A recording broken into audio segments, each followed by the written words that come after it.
before we get into the competitive bodybuilding, for non-competitive people, how do you define health and fitness beyond just physique? देखिए, health and fitness, these are not interchangeable terms, I would say. Health एक overall well-being होता है आपका, मतलब इसमें आपकी social life आती है, इसमें आपकी mental health आती है, इसमें आपकी organ health आती है, how well your I would say the overall well-being, उसको हम health बोलते हैं. जैसे कि किसी को for example कोई chronic disorder होता है, किसी को कोई comorbidity होती है, कोई immunocompromised होता है. So all those things are parameters where we say this person is not healthy. And when it comes to fitness, fitness is a different aspect. It's a broader aspect. So fitness is basically how much endurance do you have, how much agility do you have, how your say cardiovascular health is, how your strength is, how you're able to perform an activity, a physical activity, how your resting heart rate is, so many other things that come under fitness. But if we talk in a nutshell about fitness, so I would say how your strength uh, and how your movement and lifting capacity is. Yes. Now, coming to the competitive bodybuilding, people see the stage, not the struggle. What does competitive bodybuilding actually demand, mentally, physically, and lifestyle-wise? Competitive bodybuilding है ना, वो एक, it's like a grind. Okay, you have to live the life of a bodybuilder if you actually want to compete. एक होता है कि आप bodybuilding कर रहे हो, you're doing it just because you have some inclination towards it, और आपको थोड़ा aesthetic रहना है. So that is one thing, that everybody must try. And एक होता है कि आपको stage bodybuilding करनी है, where you want to compete and you want to be a known bodybuilder, you want to do different shows, you want to do preps, you want to have your off season, your growth. So that is like a lifestyle completely. So you have to adapt that lifestyle if you actually want to become a stage bodybuilder. Yes. And it's not easy. A lot of people feel that bodybuilding is just about uh, discipline, or just about being disciplined with what you eat, or it's about lifting heavy, or it's about going to the gym every day. No, it's a combination of a lot of things.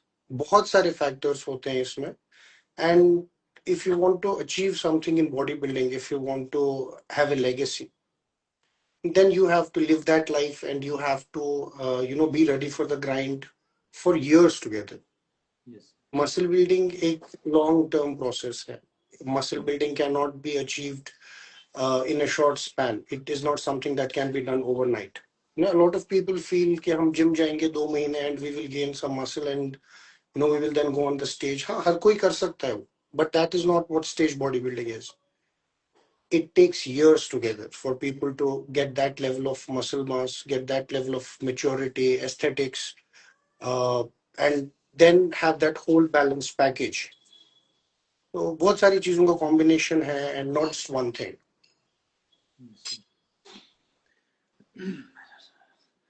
Sir, you coach enhanced bodybuilders, sir. Yes. When you coach competitive athletes, sir, how important is health and responsibilities? See, I don't just coach enhanced bodybuilders. I also coach, bodybuilders that train naturally. That is the first. It's very important to mention क्योंकि यहाँ पे audience भी ना, they will feel that I only coach enhanced athletes. No, that is not true. I, I coach bodybuilders that are enhanced. And I also train people who want to, get trained naturally, who want to do bodybuilding naturally, and who want to also achieve transformations, who want to, reduce body fat, who want to, without getting on the stage, do bodybuilding in a more healthier way. So I also do that. So I'm sorry, I missed your question. When coaching competitive athletes, Yeah. how important is health and responsibility? Very important. I mean, responsible coaching is very, very important. This is a very important question. Why? Because there are two sides in bodybuilding. Okay, one side is the informed side.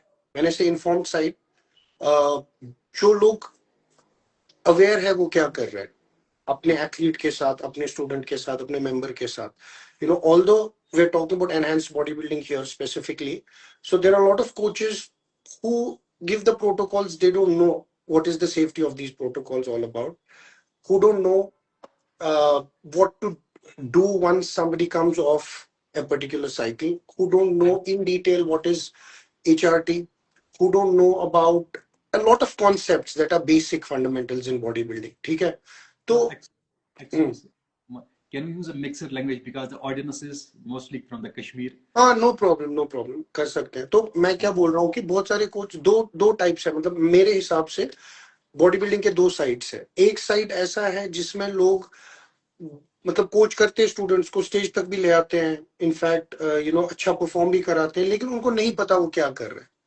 वो they just going with the flow, और वो मतलब safety का ध्यान नहीं रखते. Protocols जो उनके होते हैं, डोसेज हाई होती है, या कुछ ऐसे कंपाउंड्स यूज करते हैं विच आर नेफ्रोटॉक्सिक, जो किडनी के लिए बहुत टॉक्सिक होते हैं, जो आपकी ओवरऑल वेलबींग के लिए अच्छे नहीं होते. और उनको ये भी नहीं पता कि उनके साइड इफेक्ट्स को कंट्रोल कैसे करना होता है. बस कुछ छोटे मोटे कंपाउंड्स हैं जो उन्हें याद रखे हैं, कुछ साइकिल्स इंटरनेट से देखे हैं, स्टेरॉइड साइकिल्स, या दो तीन लोगों पे कोई मेडिसिन ट्राई कर दिया, उसने काम कर लिया, तो वो उसी के साथ चले जाते हैं. एंड एक और साइड ऐसा है जो लोग रेस्पॉन्सिबली चीजें करते हैं. I want to be known for that. मैं रेस्पॉन्सिबली करना चाहता हूँ एनहेंस्ड एथलीट्स के साथ कोचिंग. एंड सो फार अल्हम्दुलिल्लाह I have not come across anybody in my team जिसको कोई हेल्थ कॉम्प्लिकेशन अब तक हुई है. I mean I am nobody to stop that. किसी को कोई प्रॉब्लम होनी होगी, किसी को कोई कॉम्प्लिकेशन होगी, मैं उसको रोक नहीं सकता, वो फिर भी होगी. बट अब तक people that have work with me, उनको ऐसी कोई मेजर कॉम्प्लिकेशंस हुई नहीं है जो मेरे कंट्रोल के बाहर थी और जो मेरे नॉलेज एंड गाइडेंस के बाहर थी. तो that is responsible coaching. And मैं अपने आंखों के सामने देखता हूँ, I know so many people जो रिजल्ट्स अचीव करने के लिए अपनी हेल्थ को बहुत इजीली कॉम्प्रोमाइज कर देते हैं. वो एक अच्छा अप्रोच नहीं है. There is life beyond body building, right? Body building is the game of the young. अभी जैसे कोई आप एज मान लो एनहांस बॉडी बिल्डिंग की 23-24 से लेके 35-36 तक, that is where you will be in your prime on the stage, आपकी बेस्ट फॉर्म में. एक बार आपने 35-36 क्रॉस कर लिया, उसके बाद अगर आपको मसल ऐड करना है, so it is all the more risky. Organ hypertrophy होती है आपके इंटरनल ऑर्गन्स की जब आप एनाबॉलिक लोड बढ़ाते हो, या आप पेप्टाइड्स लेते हैं, उससे भी आपकी ऑर्गन हाइपोट्रोफी होती है. आपकी वेंटिकुलर हाइपोट्रोफी होती है, मतलब आपके हार्ट का साइज बड़ा होता है, आपकी आर्टरीज का साइज बड़ा होता है. बहुत सारी चीजें होती है which your body can not resist और control beyond a certain age. तो मसल ऐड करना becomes all the more difficult. But लोग नहीं समझते, लोग बस पुश करते जाते हैं, they just know to push. उनको ये नहीं पता where to draw the line, कहाँ पे स्टॉप करना है, कहाँ पे आपको अपना एनाबॉलिक लोड कम करना है, कहाँ पे आपको अपना ग्रोथ फेज रोकना है, विच इज वेरी इंपॉर्टेंट. तो मैं उस सब चीज पे बिलीव नहीं करता. अगर मैं आपको ये भी बोलूंगा कि अगर मेरा कोई एथलीट होगा और वो ग्रोथ फेज में होगा and I see his fat percentage going towards से 16-17 टचिंग 20, तो immediately I kind of reduce the anabolic load, और मैं थोड़ा सा उसका बॉडी रिकॉम्पोजिशन करता हूँ एंड आई मेक श्योर कि उसका फैट परसेंटेज ना बढ़े, because in that state you will not be able to add muscle tissue. तो ये सारी चीजें बहुत इंपॉर्टेंट है if you want to do body building safely. बाकी किसी को कुछ होना होगा वो फिर भी हो जाएगा, because that is not under my control. मुझे अपना बेस्ट देना है, बाकी results are not in my hand. So one of the biggest myth on social media that drugs alone build physiques.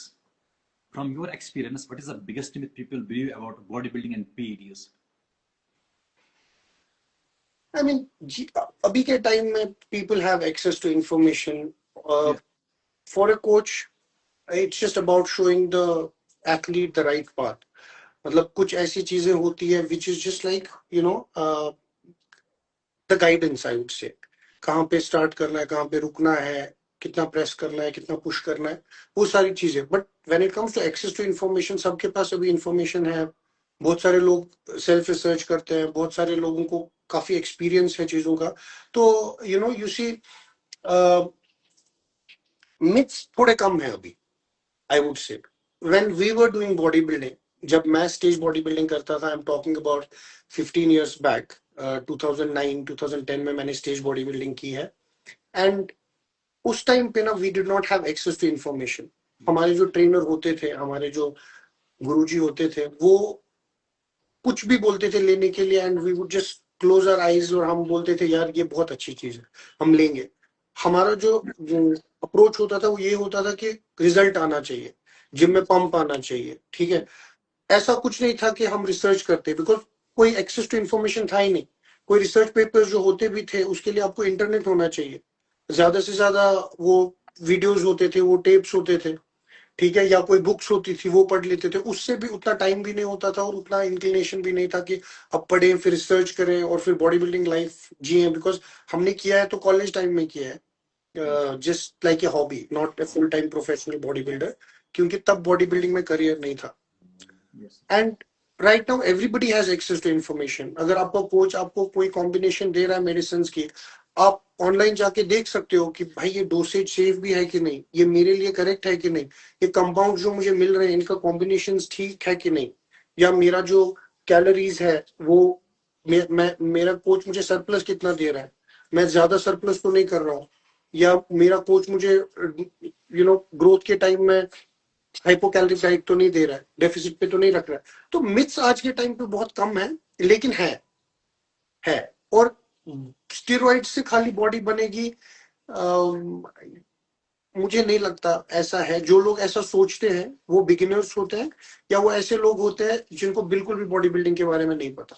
और मेरे पास जब एक एथलीट आता है, वो बिगिनर क्यों ना हो, वो एक प्रोफेशनल बॉडी बिल्डर क्यों ना हो, मेरा अप्रोच सेम रहता है. मैं alongside giving them protocols or helping them with the guidance on diet या जो भी है, मैं उनको थोड़ा सा एजुकेट भी करता हूँ. I tell them what happens when, क्या करना चाहिए, so that they are also informed कि हो क्या रहा है उनकी बॉडी के साथ. And that is very important. Yes sir. अभी हमने सर जो बात की है सर नेचुरल कंपटीशन और एनहांस्ड कंपटीशन की, सर एक बंदे को अगर एक नॉर्मल बंदा आ रहा है जिसने 2-3 साल नॉर्मल जिम किया, नॉर्मली ट्रेन किया है, सर आपके हिसाब से, आपके एक्सपीरियंस के हिसाब से उसको कब शिफ्ट करना चाहिए from natural to enhanced sir? और क्या एज मिनिमम होनी चाहिए एटलीस्ट एक बंदे के लिए, अगर कोई बिगिनर है सर, उसकी एज का क्या होनी चाहिए सर उसके लिए? मुझे तो नहीं लगता शिफ्ट करना चाहिए. पहली बात, मुझे जो खुद लगता है मैं वो बोलूंगा, ठीक है. बिकॉज ये ऐसा कोई स्टैंडर्ड तरीका नहीं है कि आपको कब शिफ्ट करना चाहिए. अगर मेरे हाथ में होता, राइट, तो मुझे ऐसा ऑप्शन होता that I go back and I remain natural for the rest of my life, मैं वो कर लेता, ठीक है. तो ऐसा कुछ नहीं है कि कब आपको शिफ्ट करना चाहिए, कौन सी एज में शिफ्ट करना चाहिए, ये एक इंडिविजुअल पे डिपेंड है. बहुत पर्सनलाइज्ड अप्रोच होना चाहिए इसमें. यू वांट टू स्टार्ट, मतलब आप सेफ्टी के हिसाब से देखिए, आपके बॉडी की जो नेचुरल डेवलपमेंट है उसके हिसाब से देखें, तो आई थिंक 23-24 में आप एनाबॉलिक्स लेना स्टार्ट कर सकते हैं. अगर आपका एक अच्छा बेस है, अगर आपका एक अच्छा ट्रेनिंग ईयर्स है, आपने 2-3 साल ट्रेन किया है नेचुरली, तो आप अच्छे से अडेप्ट कर सकते हो टू एनाबॉलिक्स. अगर आपका फर्स्ट डे है जिम में और एक वीक आपको लगा कि यार मुझे अब कुछ हो नहीं रहा है, let's take something, let's inject something, तो फिर आप, I don't think you are a deserving candidate for doing body building. I don't think वो होना चाहिए. और यही चीज, आई डोंट सी मिथ्स जो आपने पूछे वो एक अलग चीज है, लेकिन मैं जो बोल रहा हूँ वो एक अलग चीज है. माय पॉइंट इज कि जो जिम में ट्रेनर्स होते हैं या जो कोचेस भी होते हैं, ठीक है, उनके पास जब ऐसे लोग आते हैं जो अभी जिनका ट्रेनिंग ईयर्स कम है या जिनकी एज कम है और बोलते हैं कि हमको कुछ दो, हमको ग्रो होना है, so it's their responsibility to basically educate them कि तुम्हारे लिए ये चीज ठीक नहीं है और क्यों ठीक नहीं है. उसको लॉजिक से समझाना आपकी रेस्पॉन्सिबिलिटी है, rather than looking at the monetary aspect of it कि यार ये मेरा जो है ना, he is my client and I have to make sure कि मैं इससे मैक्सिमम रेवेन्यू बना सकूं, या मैं इससे 10,000 20,000 50,000 जितना भी इससे खींच सकूं। वो अप्रोच अगर आपका है, ना तो एक अच्छे कोच हो, ना रेस्पॉन्सिबल कोच हो, और ना तो आप एक अच्छे इंसान हो फिर, Yes, sure. Because you are playing with somebody's life directly. Sir आज के टाइम पे अगर हम बात करते हैं, मैं पर्सनली एक कोच भी कर रहा हूँ, एज ए कोच काम कर रहा हूँ सर। एक तो सर क्लास 10th की बात हम करें, 10th से लेकर सर कॉलेज लाइफ की जो भी सर 18 19 20 22 23 बंदे हैं, जिम में आते हैं सर, हैवी लिफ्ट करते हैं सर। मोस्ट ऑफ द लोग ये बोल रहे हैं कि शायद स्टूडेंट्स लेते हैं सर, और लेते भी है सर। जो बंदा मोर अबव 200 से डेडलिफ्ट कर रहे हैं, स्क्वाट कर रहे हैं, तो maybe they are on the gears.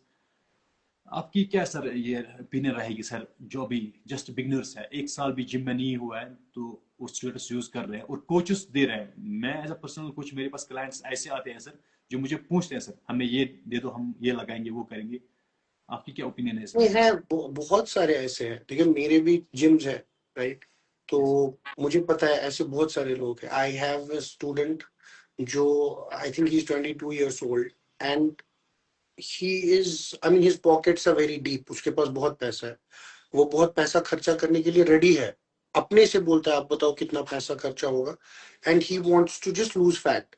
उसको बॉडी बिल्डिंग नहीं करनी, उसको स्टेज पे नहीं जाना, उसको मसल बिल्डिंग नहीं करनी, उसको बस फैट लॉस करना है। और फैट लॉस के लिए वो इतना, मतलब उसका अप्रोच बहुत एग्रेसिव है टुवर्ड्स फैट लॉस, सही। And he hardly has 25% body fat, कुछ ओबेस नहीं है वो।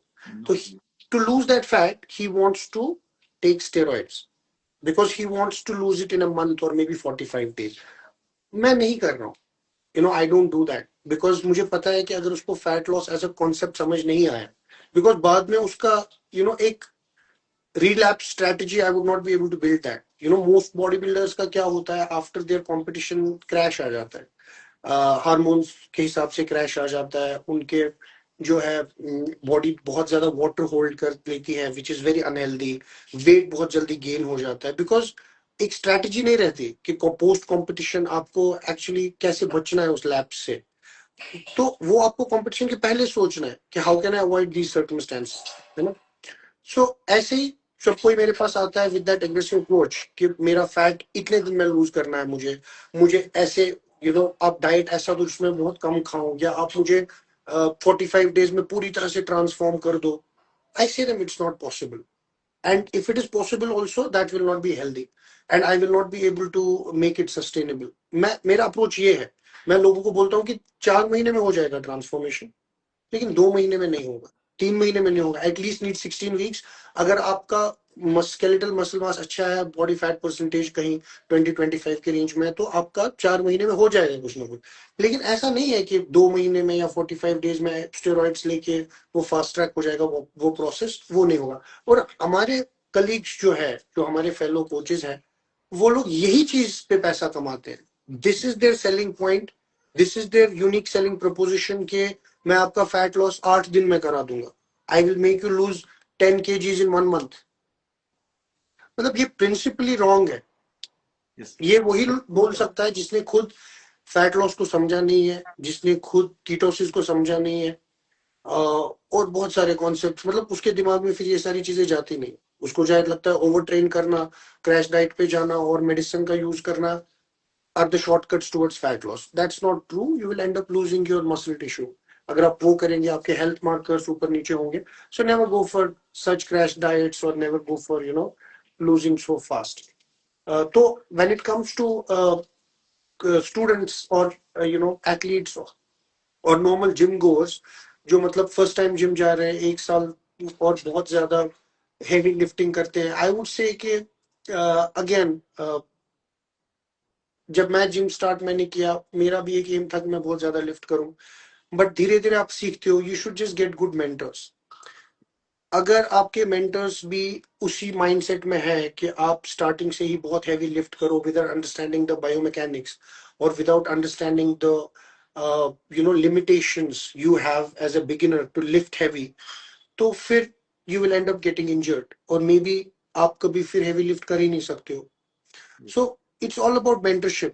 आप किसके अंडर ट्रेन कर रहे हो, किस जिम में जा रहे हो, आपको अच्छी गाइडेंस मिल रही है कि नहीं मिल रही है। एंड मतलब it really breaks my confidence जब मैं देखता हूँ कि लोग बहुत एग्रेसिव तरीके से वेट उठाते हैं, और इट्स लाइक आप you are on vehicle and you are speeding, right? आपको 60 की स्पीड में जाना है और आप 130 की स्पीड में जा रहे हो ट्रैफिक में। It's like that. तो of course you have very high chances of meeting with an accident अगर आप स्पीडिंग करोगे इन हेवी ट्रैफिक, या एक एक एक्टिवा पे आप 100 की स्पीड में चलना चाहोगे। तो वो मेंटर्स ही ऐसे हैं कि जो अच्छे से दिखा नहीं पाते। लोगों की क्या गलती है? जो लोग 16 17 18 इयर्स के हैं उनको क्या पता? I mean that is the age when everybody experiments. I have experimented, आपने एक्सपेरिमेंट किया होगा। बहुत सारे लोग जो आज के टाइम में कोचिंग करते हैं, रिस्पॉन्सिबल कोचिंग, उन्होंने एक्सपेरिमेंट किया होगा। लेकिन हमने एक्सपेरिमेंट किया because we did not have right guidance. Yes. उनको एक्सपेरिमेंट करने की जरूरत नहीं है as long as they have the right guidance. So if you're coaching somebody, coach them responsibly and know what you're doing. That is very important. Sir अगर हम sir right way की बात करते हैं सर, राइट वे और wrong way की, अगर एक बंदा नॉर्मल चाहे फीमेल हो या मेल हो एक जिम में जाता है, उनको सर किस हद तक ट्रेन करना चाहिए और कैसे नेचुरली उनको ट्रेन करना चाहिए, और अगर उनको एट द एंड पे प्रोफेशनली जाना भी चाहिए तो एट मिनिमम कितने इयर्स, कितना टाइम उनको रहना चाहिए नेचुरली, उनको पर्सनली एक कोच के अंडर, बेस्ट कोच के अंदर रहना चाहिए ताकि वो ट्रेन करे और फिर वो शिफ्ट कर सके सर। नहीं, मैं देखो आप बोल रहे हो natural to enhanced, right? So natural to enhance की जो जर्नी है ना, से अगर आपने वो एज क्रॉस की है when your growth naturally, organ growth has happened, ठीक है? तो आपको अगर 1 साल का भी एक्सपीरियंस है तो आप एनहेंस्ड जा सकते हो। ऐसा कुछ नहीं है कि you should train for 5 years first and only then you should get enhance, उससे कोई फर्क नहीं पड़ता, ठीक है? तो अगर आप 23 24 years के हो या उससे बड़े हो, you are 28, you are 30, I am just talking about the minimum age, ठीक है? तो आप जा सकते हो एनहेंस्ड, आप उसमें कोई उतना इशू नहीं है बड़ा आज के टाइम पे when you are training under the right person. ठीक है सर, अगर सर आप किसी बंदे का नॉर्मल गोल है just fat fat loss, weight gain and normal health and fitness, normal अच्छा लुक दिखना चाहिए, और उनको कितना दूर रहना चाहिए ड्रग से और कैसे उनको ट्रेन करना चाहिए, अगर हम ऑप्टिमल वे देखेंगे, आइडियल वे देखेंगे सर? आई मीन एक बहुत सारे डिफरेंट केसेस होते हैं, मैं आपको एग्जांपल्स देता हूँ। अगर कोई बंदा है जो फॉर एग्जांपल 20 years का है and his body fat percentage is very high, ठीक है, उसका बॉडी वेट बहुत हाई है, तो आप उसको बेसिक एक्सरसाइजेस, स्ट्रेंथ ट्रेनिंग कराओ, उसको कार्डियो कराओ, उसको एक मेंटेनेंस डाइट पे लाओ, और उसका जो डेफिसिट है वो उसके एक्सरसाइज से आप बनाओ। नॉट दैट कि उसके डाइट में ही आप 200 300 कैलोरीज का डेफिसिट लाओ, वो चाहिए नहीं होगा, because they are in age where their endocrine system is still building. तो उनको हाइपोकैलोरिक डाइट पे लाना ठीक नहीं है, that's not the right way. तो वैसे उनको आप ट्रेन करके उनका फैट लॉस नेचुरली अचीव कर सकते हो, ठीक है? अब अगर कोई like similar case but age is 28 plus or 30 plus, right? तो और आप उनको ट्रेन कर रहे हो, आप मानो 2 वीक आपने उनको ट्रेन किया सेम पैटर्न में और उनका फैट लॉस नहीं हुआ, so check their insulin resistance. आप देखो कि उनका फास्टिंग इंसुलिन कितना है, what is their fasting glucose also, check their insulin resistance score, उसको होमा IR बोलते हैं हम। It's a very easy formula, I am sure most of them know about it. I am talking about coaches, मैं गुरु जी की बात नहीं कर रहा हूँ। सो check their insulin resistance score and see if they are insulin resistance because of which their weight is not decreasing, और sorry wait नहीं, उनका फैट लॉस नहीं हो रहा है, एंड गो अकॉर्डिंगली। तो फिर पहले उनका इंसुलिन रेजिस्टेंस पे आप काम करो, उनका देखो फैटी लिवर तो नहीं है, check their health markers first and then build their plan. मगर अगर एक 20 years की बात है जो मैंने पहले भी बोला, तो उसमें आपको ये सारी चीजें करने की जरूरत नहीं है, because their age will take care of all those things and their metabolism is supposed to be very high. तो फैट लॉस या weight loss becomes all the more easy as long as they're sticking to the plan. But as you grow older, uh, the fat loss ability kind of reduces. तो उस time पे बहुत सारी चीजें आती हैं, like I just said. Sir as you have seen the both scenes, आपने sir coaching भी की है सर, और आपने खुद सेल्फ एक्सपेरिमेंट की बात करें, आपने खुद बॉडी बिल्डिंग की है सर। जी। आपके ओपिनियन से क्या करना चाहिए आज के टाइम पे? हमें डेटा तो बहुत है, इंफॉर्मेशन तो बहुत हमारे पास, इंटरनेट है, बहुत सारे कोच हैं, हर जगह हमें कोच मिलते हैं, हर जगह नॉलेज मिलती है सर। ओपिनियन आपकी क्या है सर, एक बंदे को शिफ्ट करना चाहिए या नहीं करना चाहिए, या बेस्ट वे है कि हेल्थ फिटनेस नॉर्मली करना चाहिए हमें? तो मैं बोला ना, it's about, it's a personal choice. इसमें मैं कैसे कुछ बोल सकता हूँ? देखिए, मैं अगर बोलूंगा कि आप सब एनहांस्ड रहो नहीं and it is sir, safe, it's not a responsible statement. मेरा मेरा क्वेश्चन ये है सर कि आपकी ओपिनियन क्या है सर, बेस्ट ऑप्शन क्या है, करना चाहिए एक बंदे को एनहेंस्ड बॉडी बिल्डिंग या नहीं करना चाहिए? अगर आपको बॉडी बिल्डर बनना है तो आपको एनहांस्ड बॉडी बिल्डिंग करनी चाहिए। आई ठीक है। Don't believe in natural body building personally. Yes sir. Okay, it might be trending. Okay, तो कोई आपको बोल रहा है you are repeating same questions, so कुछ और क्वेश्चन पूछ, maybe you want to know about from me, मैं आपको इसका आंसर देता हूँ, then we can move on to the next question. So point ये है कि मेरा पर्सनल ओपिनियन अगर आप जानना चाहोगे तो मुझे मतलब from the era I come, you know, जहां से जब बॉडी बिल्डिंग होती थी ओल्ड स्कूल टाइप से, तो natural body building does not exist. But अभी प्रेजेंट टाइम्स में natural body building is somewhere taking over enhanced body building, है ना? सो अगर आप बॉडी बिल्डर हो और खुद को बॉडी बिल्डर बोलते हो, तो फिर आप बॉडी बिल्डर जैसे लगने चाहिए। You see, you cannot be 60 kgs and roaming around, posing in front of the camera in a mirror that is concave just to look big and say that, see, I have big biceps and I have six pack abs and I'm a bodybuilder. No, I mean, then seeing those people in person and seeing those people on Instagram or other social media platforms, these are two different things. मतलब जब आप उनको सामने देखते हो, they look like normal beings. I'm not against natural bodybuilding. I'm just saying my opinion. You know, I am always with people who don't go enhanced. But at the same time, if you want to call yourself a bodybuilder और आप bodybuilding करते हो, तो it's enhanced bodybuilding. Okay sir. अगर ऐसे होता ना कि मतलब आप एनहेंस्ड हो, नेचुरल हो के एनहेंस्ड के साथ compete कर सकते, कोई ऐसा फॉर्मूला होता, कोई ऐसी ट्रेनिंग होती, कोई ऐसा डाइट होता, जिसको कोई ऐसे प्रोटोकॉल्स होते जिनको फॉलो करने से आप नेचुरल होके भी एनहेंस्ड बंदों को हराते या उनके साथ compete कर सकते एक वेट ग्रुप में, तो फिर मैं बोलता नेचुरल रहो। बट हॉर्सेस फॉर कोर्सेस, आप नेचुरल हो, नेचुरल हो, आप एनहेंस्ड हो, एनहेंस्ड हो। So as an natural body builder you can not compete with an enhanced body builder, no matter what, no matter who you are training with। Okay sir. But हाँ, आज के time पे बहुत सारी चीजें ऐसी भी है नेचुरल बॉडी बिल्डिंग में, बहुत सारे ऐसे ड्रग्स हैं, बहुत सारे ऐसे मेडिसिन हैं जिनको आप मास्क भी कर सकते हो बहुत इजीली, एंड आपकी ग्रोथ कहीं ना कहीं एनहेंस्ड के जैसे नहीं होगी, लेकिन उसके 20-30% तक हो सकती है, राइट? तो वो भी एक चीज है। बट अगर आप एनहेंस्ड हो उसको हाइड कर रहे हो, व्हाट्स द पॉइंट? अब एनहेंस्ड ही रहो। तब एनहेंस्ड होके मास्क करके बतलाना कि मैं नेचुरल हूँ, दैट इज हिपोक्रेसी। स्कैम है sir. Don't do that. Market में सर भाई बहुत सारी चीज़ें आती है, जैसे कि एक नया चीज़ आया पेप्टाइड्स के नाम से और सॉर्म्स के नाम से। इन तीन चीज़ों को अगर हम सर कैटेगराइज करेंगे, एक तो पीरीज, पेप्टाइड्स एंड सॉर्म्स, आपके ओपिनियन क्या है इन चीज़ों के सर, और बेस्ट क्या है? Peptides are not very new, ठीक है? पेप्टाइड्स को तो काफी साल हो गए, मतलब व्हेन यू से न्यू, बहुत ज्यादा न्यू नहीं है। दे हैव बीन देयर, मतलब इन माय नॉलेज पेप्टाइड्स 4-5 साल से तो है, ठीक है? उसके पहले भी होंगे, but I heard of it only 4-5 years ago। तो पेप्टाइड्स आर गुड, ऐसा नहीं कि पेप्टाइड्स खराब चीज है। Anabolics are more time tested, ये मैं बोलूंगा।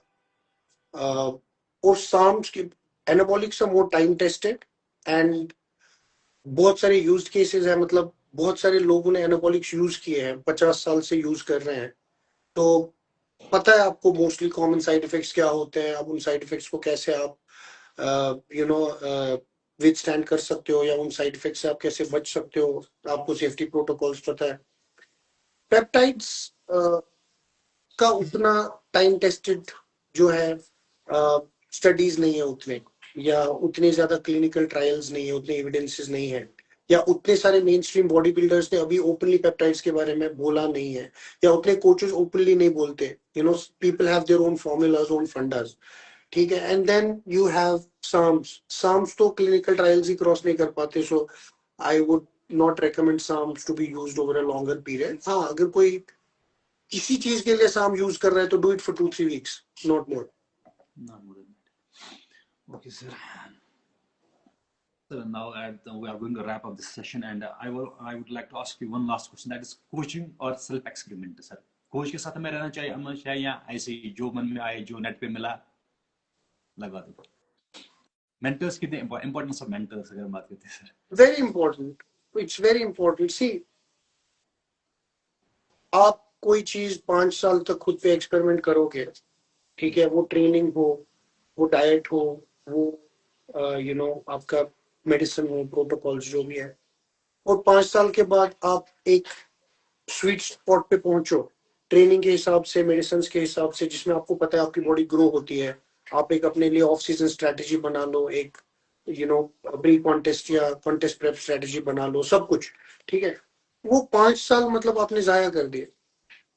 आज के टाइम पे, in the current time when you have so many options, on contrary, अगर आप एक अच्छे कोच के साथ ट्रेन करोगे, time is of the highest value and essence, right? तो अगर आप एक अच्छे कोच के साथ ट्रेन करो, जो आप 5 साल में सीखोगे और 5 साल में अचीव करोगे, शायद आप 1-2 साल में ही कर लो. तो वो 2-3 साल आपके बच गए. वो ग्राइंड, वो जो आपको इन द प्रोसेस, जो आप ड्रेन आउट हो जाओगे, जो आप डिमोटिवेट हो जाओगे, यार अब नहीं हो रहा है, अब कैसे करेंगे, अब ये हो गया, अब ऐसा हो गया, वैसा हो गया, वो एक कोच के साथ नहीं होगा. Because all those risks and all that time that you are wasting, वो रिमूव हो जाते हैं, वो factors. So always train with a coach, and train with a responsible coach, train with an informed coach. On top of everything, train with an educated coach, because bodybuilding is not simple. It's very very complex as you go higher. ठीक है. अगर आप gym जाते हो और normal diet follow करते हो, do that. You don't need a coach, you don't need any guidance. आप करो नॉर्मली, अच्छा खाना खाओ, अच्छा वेट लिफ्ट करो, सब हो जाएगा अच्छे से. सो रिकवरी इज वेरी इंपॉर्टेंट. लेकिन अगर आप बॉडी बिल्डिंग कर रहे हो, ठीक है, and you want to go advanced, always choose an educated coach. Educated coach, because body building में ऐसे कॉन्सेप्ट्स हैं जो बहुत इंपॉर्टेंट है और बहुत कॉम्प्लेक्स है. एक कोच जो इन्फॉर्म्ड कोच होता है, वो अपने स्टूडेंट को अपना बेस्ट देता है और जिस्ट देता है उन सारी चीजों का. उसको नहीं बोलेगा आजा मैं तेरे को सिखाऊंगा ग्लाइकोलिसिस क्या होता है, उसमें तो फिर एक दिन लग जाएगा. बट उसका जिस्ट क्या है वो उस पर अप्लाई करेगा. अब मुझे लोग बोलते हैं सर, एक बंदा मेरा था, शायद अभी लाइव भी देख रहा है, वो मुझे उसकी बॉडी चेंज नहीं हो रही थी कॉन्टेस्ट से पहले, 10-15 दिन थे उसके कंपटीशन को. बोलता है सर बॉडी क्यों चेंज नहीं हो रही.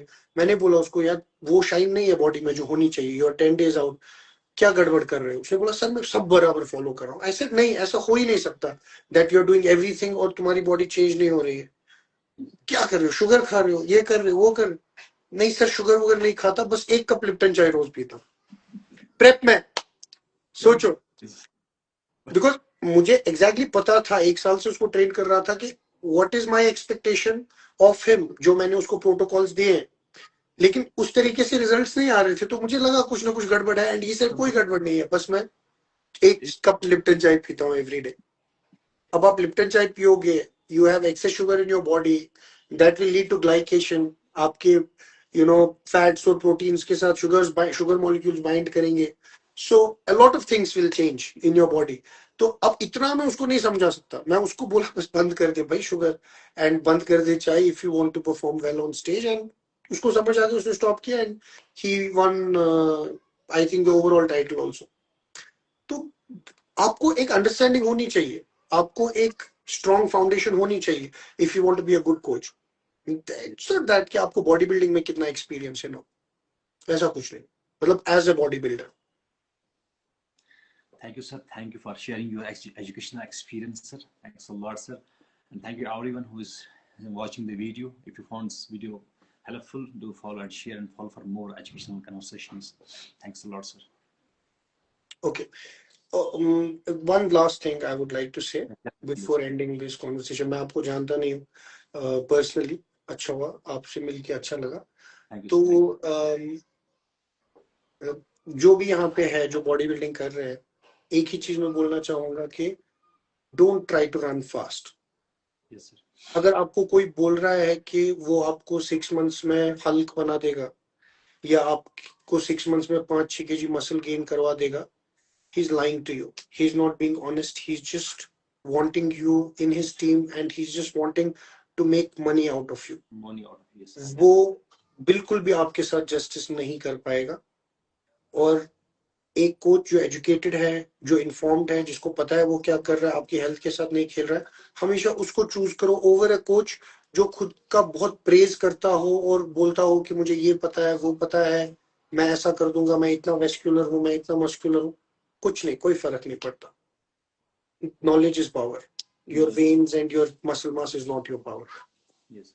So that's about it. चलिए, let's end at this point. ठीक है? All right. Thanks a lot, sir.